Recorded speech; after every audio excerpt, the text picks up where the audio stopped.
So the Z cable was born from one of those holy cow moments. I was with my head tech, Dave, and we were in the lab. And we wanted to understand the relationship between the guitar, the pickups, and the cable, and the inputs of effects pedals and amplifiers. So we really looked at this in fine detail, like really under the microscope. Is there a way to keep this relationship, to keep this dynamic relationship between the guitar, the cable, and the input of the amplifier, but still have all your effects? You know, I mean, I love effects pedals, and so many people do because they're just brilliant.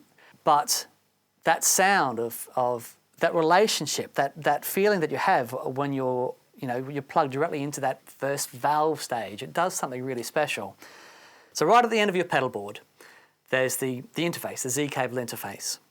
And in there is a coil, pretty much similar to what you'd find on your guitar. And what we found was that we could, using some technology that we've developed, we could set the virtual length of the cable. So we've got 4 settings here. We've got active, which is basically no cable between the pedal board and the amplifier. It's as if you've soldered directly from the last pedal onto the input of the amplifier with no cable whatsoever.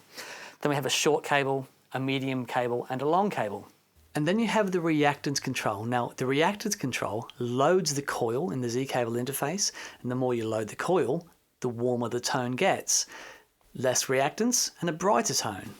Also, what is the best way that we can interface from the pedal board to the amplifier?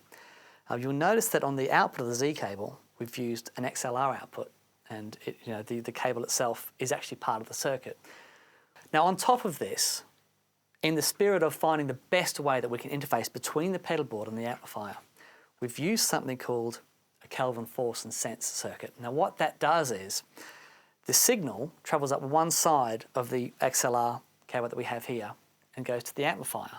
But then that signal that reaches the amplifier is measured back at the Z cable.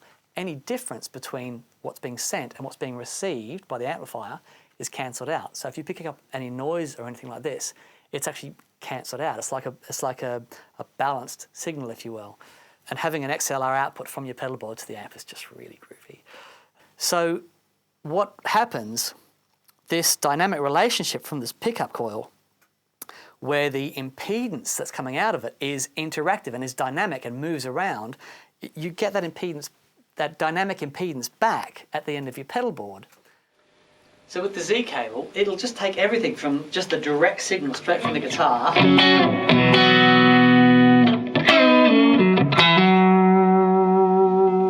to, grab an overdrive pedal and a bit of delay.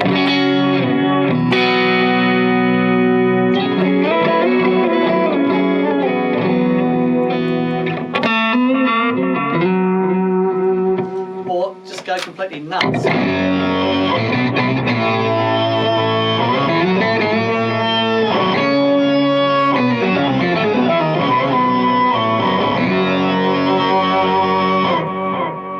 And it just makes the amplifier work beautifully with whatever you put into it.